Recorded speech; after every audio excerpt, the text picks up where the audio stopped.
Exhibe Museo Nacional de Bellas Artes muestra del fotógrafo español Ángel Marcos como parte de su programa de verano. Promueve la Unión de Escritores y Artistas de Cuba la obra de jóvenes ganadores del Premio David 2023. Y continúan hasta el domingo en Guantánamo las fiestas patronales con variadas ofertas para los habitantes del territorio.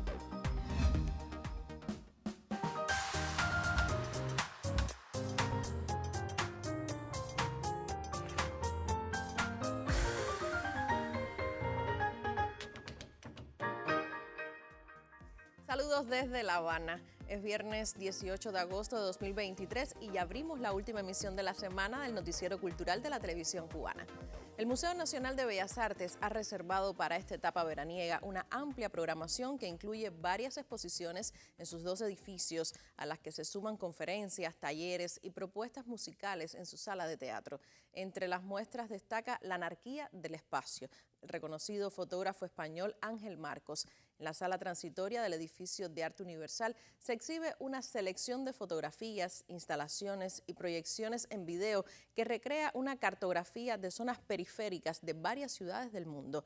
Al inicio de esta emisión le contamos.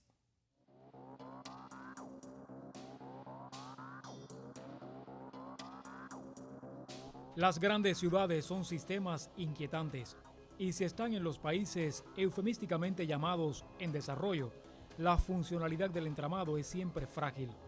Junto a los modernos edificios de las inmobiliarias coexisten núcleos periféricos que imponen sus propias lógicas de crecimiento.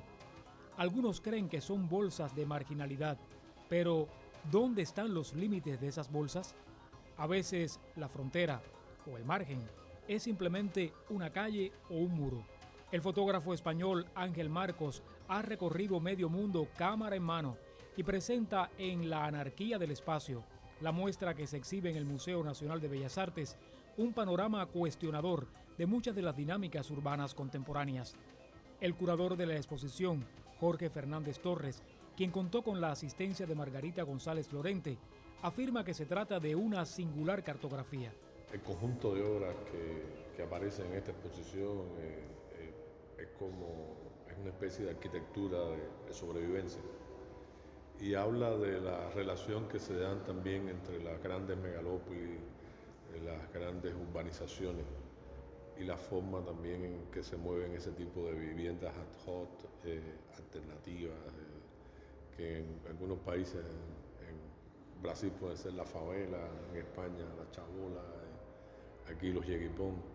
Realmente es la manera en que la gente se apropia del espacio. Por lo general los urbanistas, las ciudades siempre tratan de pautar un lugar.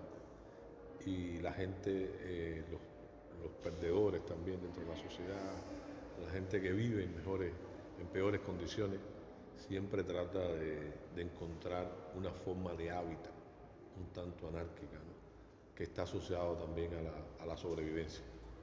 El conjunto incluye piezas nunca antes expuestas y otras ya significativas en la carpeta del artista. Es un recorrido por varias megalópolis que pretende articular relatos a veces paralelos, a veces confluyentes. No es una oda a la pobreza, no es un regodeo al dolor ni a la sobrevivencia, es simplemente sentir y vivir desde la perspectiva de esos moradores, ¿no? Es un monumento también a la humildad y a la manera en que la gente también lucha por salvar su propia vida. La anarquía del espacio estará abierta en la sala transitoria del edificio de Arte Universal hasta el 8 de octubre. Es una de las exposiciones que la institución presenta como parte de su programación en esta etapa veraniega. En próximas emisiones nos acercaremos a otras de las propuestas. Yuris Nórido en el Noticiero Cultural. Y de artes visuales continuamos hablando en los primeros minutos de esta emisión.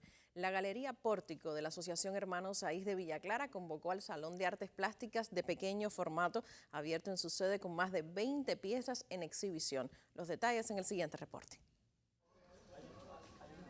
Otra vez, la Asociación Hermanos Saiz de Villa Clara estimula la creación de los jóvenes, miembros o no del gremio artístico, y los compulsa a participar en el Salón de Artes Plásticas 2023, que con carácter competitivo entrega un único premio. Por ello, la Galería Pórtico, recién restaurada, socializa el trabajo de los artistas jóvenes. Estos salones pues son muy necesarios en la medida en que los artistas pueden confluir sus piezas con las de otros creadores, ¿no? Y poder un poco hacer una mirada al panorama de lo que se está creando actualmente, hacia dónde están apuntando los artistas, qué visiones tienen sobre distintos temas. Como podemos ver acá, porque hay varios temas presentes, el tema de la mujer, el tema de la vejez. En esta ocasión, la pieza La Anunciación, con técnica de grafito sobre cartulina, fue premiada, perteneciente al artista Irolando Gatorno. La obra es un dibujo realizado con economía de recursos y esto tuvo un marcado peso en la decisión del jurado al premiar su resultado. Obviamente que no es un salón abundante en cuanto a cantidad de participantes, en cuanto a la cantidad de obras y de medios abordados, sí tiene a su favor la calidad de las obras participantes en el salón. O sea, hay presencia de la fotografía, hay presencia de la pintura, hay presencia del dibujo, que casualmente, o sea, es el dibujo quien se lleva el premio del salón. Y fue precisamente una obra realizada a partir de técnicas del dibujo la que obtuvo el premio. Es la obra La Anunciación de Irolando Gatorno. Se analizaron dos aspectos en lo fundamental, o sea, uno más bien concentrado en lo factual, en el cómo se realiza la ejecución de la obra, y otro en el aspecto metafórico, poético de la obra, o sea, en la construcción de un discurso. En Santa Clara, inaugurado el Salón de Artes Plásticas en la Galería Pórtico de la Asociación Hermanos Saiz. Desde Villa Clara, Alfredo García e Hilda Cárdenas Conyedo para el Noticiero Cultural. Continuamos hablando de las creaciones visuales. Durante estos días, el público avileño puede disfrutar del Salón Provincial de Paisaje René Rodríguez, certamen que cada año reúne a cultores y maestros del género. La 12ª edición del Salón Provincial de Paisaje René Rodríguez llegó a Ciego de Ávila con la frescura, profundidad y sutileza que cada creador plasmó en su obra mediante el óleo sobre lienzo, o quizás también de la foto captada a través del lente de una cámara. Hemos logrado que se visualice la impronta de cada uno de nuestros creadores que ha decidido participar a pesar de las limitaciones materiales que tenemos, pues paisaje abordado desde la fotografía, desde la pintura, realmente nos han impactado porque cada quien de una manera muy singular ha aportado desde su práctica de este género. En cada muestra el espectador puede disfrutar de la creación paisajística desde una perspectiva diferente, con técnicas y elementos que distinguen y hacen acreedor el talento y capacidad creativa del artista. La oportunidad es grandiosa, la institución le abre la puerta a todos los fotógrafos, a todos los artistas plásticos que puedan exponer la obra, ya sea alguien que comienza o alguien que ya sea consagrado. Me parece muy bien. Mi fotografía la concebí como si fuera un pequeño huevo de Pascua, para que la gente tratara de recordar, de encontrar y recordar esos espacios que siempre han estado allí, que forman parte de ti como avileño y que sin embargo nunca te fijas. Viene un poco más bien por el misticismo de las casas, del agua, y así fue saliendo poco a poco el trabajo. Recreé a través del paisaje los elementos que lo han ido dentro de nuestro pueblo, ¿no? Lo que es el caballo, el cabalgrán, la Sierra Maestra, el colorido de nuestro país, con la figura de él, entonces con una nueva visión de la paisajística. Una atrayente opción cultural propone el Salón René Rodríguez durante todo un mes para los amantes de las artes visuales que puedan describir lo real y maravilloso que existe más allá de la esencia misma de nuestros campos y ciudades. Yacel Díaz Drago, Noticiero Cultural. Ahora le propongo hacer una primera pausa en esta emisión de viernes para cumplir con nuestros compromisos promocionales. A la vuelta, mi colega Magda Resnick trae a su sección de entrevistas en primera persona a un joven escritor galardonado recientemente con el premio David en poesía. Si quiere saber de quién se trata, mantenga la sintonía. En breve estoy de regreso.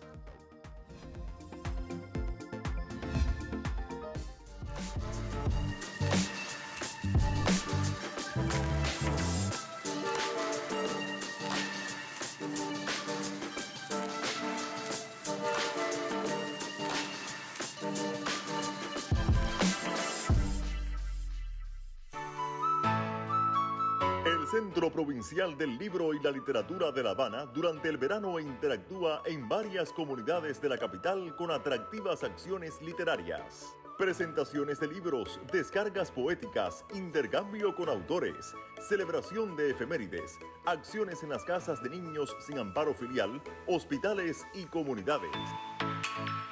Un verano con amor.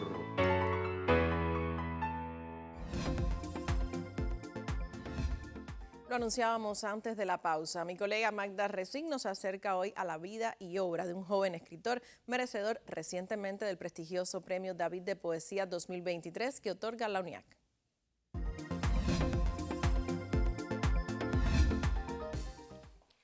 Desde hace 56 años se fundó el Premio David, un premio que a propuesta del poeta César López fue asimilado por nuestro poeta nacional Nicolás Guillén y se concibió para estimular la creación artística desde la Unión de Escritores y Artistas de Cuba. Y supimos recientemente que uno de los premiados en su condición de poeta es nuestro invitado de hoy. Se trata de Joel Herrera Acosta, que mucho le agradezco que nos acompañe en nuestro noticiero cultural. Bienvenido, Joel. Muchas gracias, un placer estar aquí. Igualmente, un placer para nosotros. Y empecemos por el interés que tuviste en presentarte al Premio David.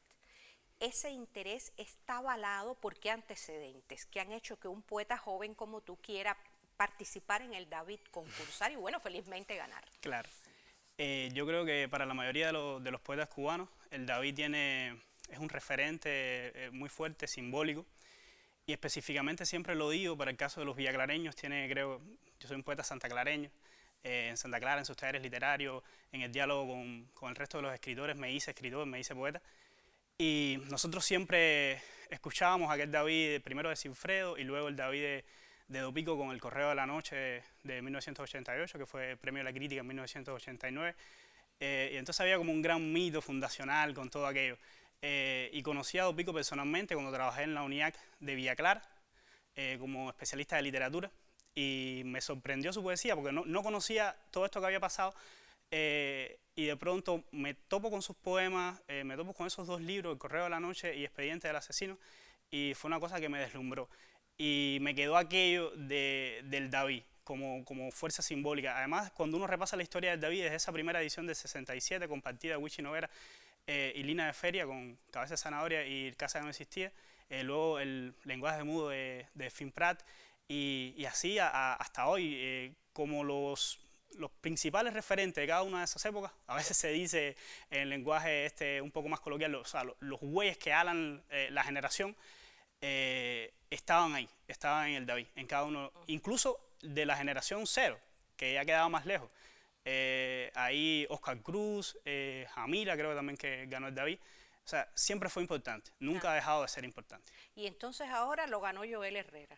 Claro. Pero hablemos de con qué cuaderno de poesía, con qué tipo de poesía, porque yo tengo que confesar públicamente que no me la he leído. Quiere decir, yo te entrevisto por la noticia y quiero saber, en el mundo de la lírica, cuál es la zona que más te gusta explorar. Ya, el libro se llama, de hecho lo dejé con el título que tenía como borrador y así se fue, Estancias del Aire, se llama Estancias del Aire, y parte de como un mito fundacional que tienen cada uno de las personas, tienen casi siempre en su infancia la configuración de su yo, ¿no?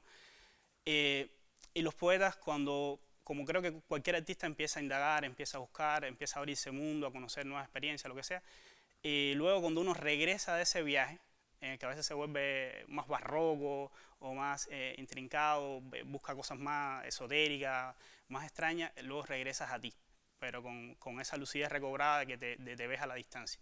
Y creo que en la infancia hay muchos mitos fundacionales, muchas piedras de toque de la personalidad, y en este caso el universo poético. El universo poético mío tiene que ver mucho con la zona esta donde confluyen la ciudad y el campo.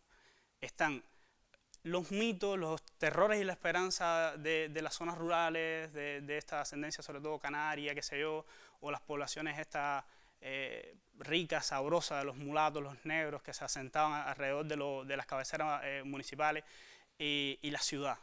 la ciudad, sobre todo la ciudad de Santa Clara, la ciudad de La Habana, que son con las que más he interactuado.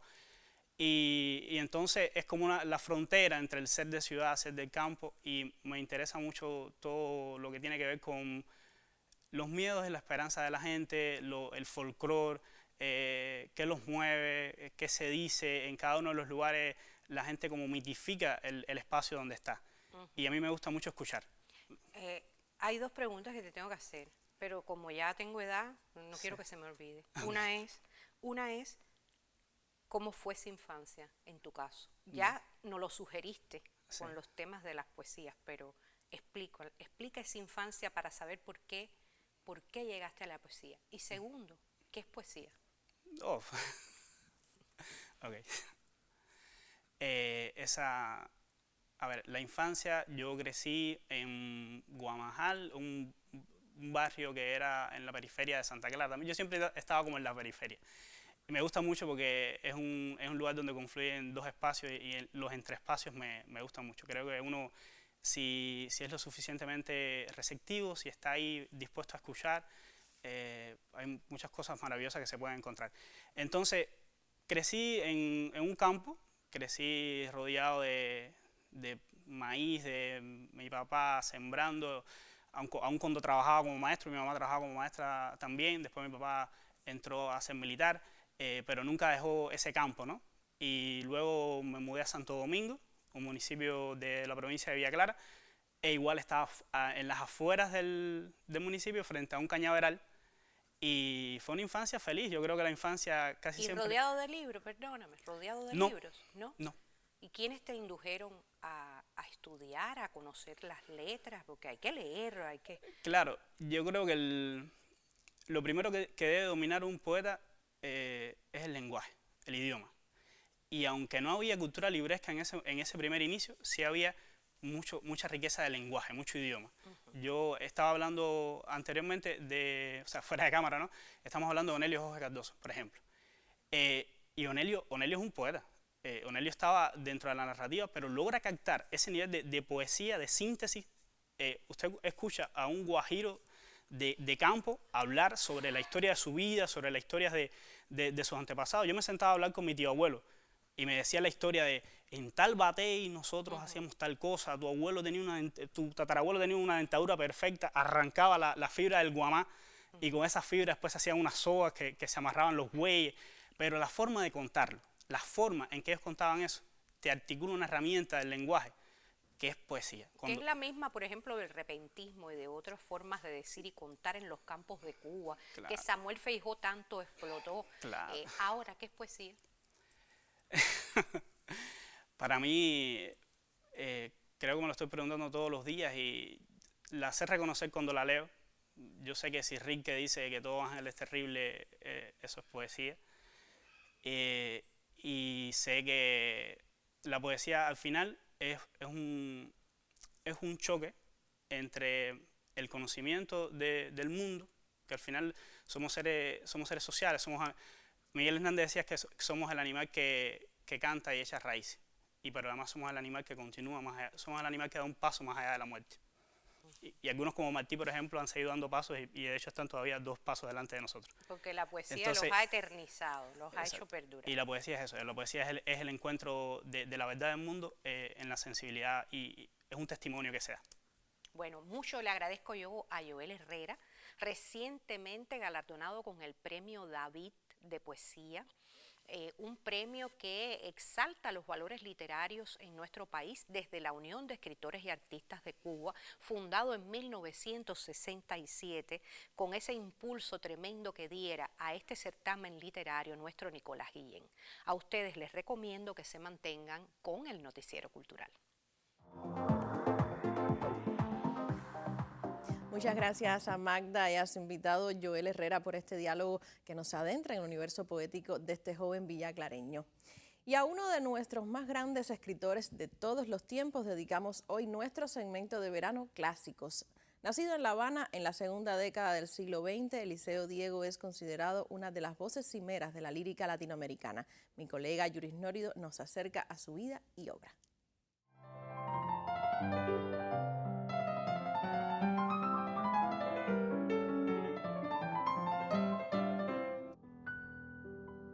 Cuando Eliseo Diego hablaba del tiempo y de la memoria, cuando evocaba paisajes de delicada luminosidad, cuando dialogaba sosegado con sus contemporáneos, no se prodigaba en atronadores torrentes. Su poesía es un río subterráneo, de profundas resonancias. No se regodea en la peripecia inútil, es una celebración de las esencias. Y así recreó la célebre calzada de Jesús del Monte. Esta calzada, vieja calzada cubana, tú sabes que une a la ciudad con el campo. Y yo la veía como una especie de arteria que le daba vida a la ciudad.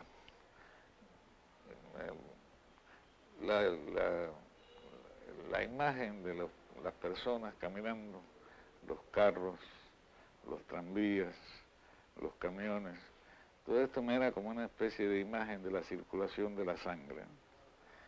Era como si allí estuviera de alguna manera en pequeño la vida toda del país. Y la conexión de nuestra civilización, de nuestra cultura con todo el pasado del que nos debemos. Y ese fue el impulso que me llevó a escribir este libro de poemas, que para mi satisfacción aún hoy en día es leído con agrado por los jóvenes. El retrato intimista que el poeta ofrece cala en sus lectores porque es, al mismo tiempo, ensoñación y espejo. Temas que han obsesionado a los artistas desde tiempos remotos, el amor, la soledad, la muerte, se distancian del lugar común en los poemas de Eliseo Diego. No busca el poeta la mera eufonía de la frase, pretende alumbrar, con la palabra, zonas de penumbra en las que se esconden sentidos. Eliseo Diego despierta a los niños que fuimos, vislumbra un mundo extraviado o quizás apenas soñado, y lo hace con la pericia del orfebre. Sus arabescos son sólidos y translúcidos, como tallados en cristal. De los grandes poetas hay que hablar en presente. La buena poesía es atemporal.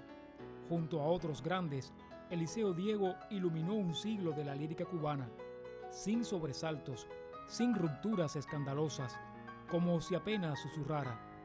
El eco de ese susurro nos alcanza y nos trascenderá.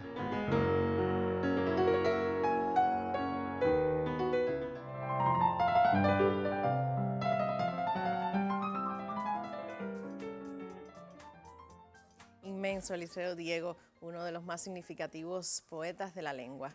Momento de hacer una segunda pausa en nuestra emisión de final de semana. Al regreso le contamos de las celebraciones patronales en la ciudad de Guantánamo. Siga junto a nosotros, en breve estoy de vuelta.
Y hasta el domingo se desarrollan en Guantánamo las fiestas patronales dedicadas a San Joaquín.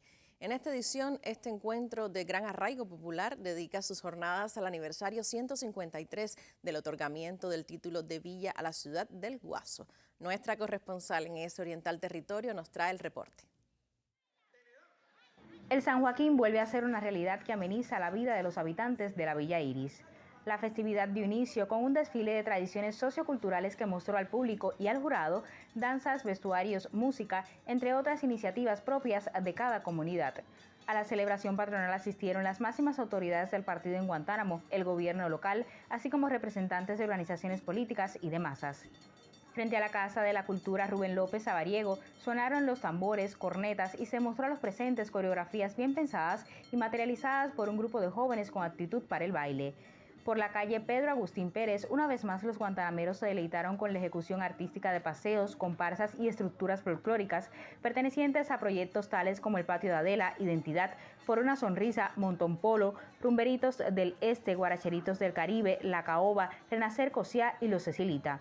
Un momento muy esperado fue el desfile de los llamados muñecones y de otros personajes muy arraigados en el gusto popular, entre ellos citamos a La Muerte en Cuero, El Diablo, el Dr. Chiringa y el propio San Joaquín. Como es habitual, la conga fue el hilo conductor de esta festividad que tendrá como desenlace una jornada de premiaciones donde se elegirá a la iniciativa mejor lograda. El San Joaquín guantanamero reserva otras actividades de interés, destacan conciertos de agrupaciones locales y foráneas, ofertas gastronómicas y la revitalización de los principales escenarios de la urbe. Suselkin de la Morales para este espacio informativo. Punto final. En esta emisión del Noticiero Cultural le ofrecimos detalles de la exposición del fotógrafo español Ángel Marcos en el Museo Nacional de Bellas Artes, como parte de sus propuestas para el verano. Le acercamos a la obra de uno de los ganadores del Premio David 2023 que concede la Unión de Escritores y Artistas de Cuba y le pusimos al tanto de las fiestas patronales San Joaquín 2023 que se celebrarán en Guantánamo hasta el domingo. Gracias por acompañarnos durante toda la semana. Nosotros regresaremos el lunes para contarles sobre la actualidad del arte y la literatura en Cuba y el resto del mundo. Hasta entonces me despido, como siempre, con un saludo desde La Habana.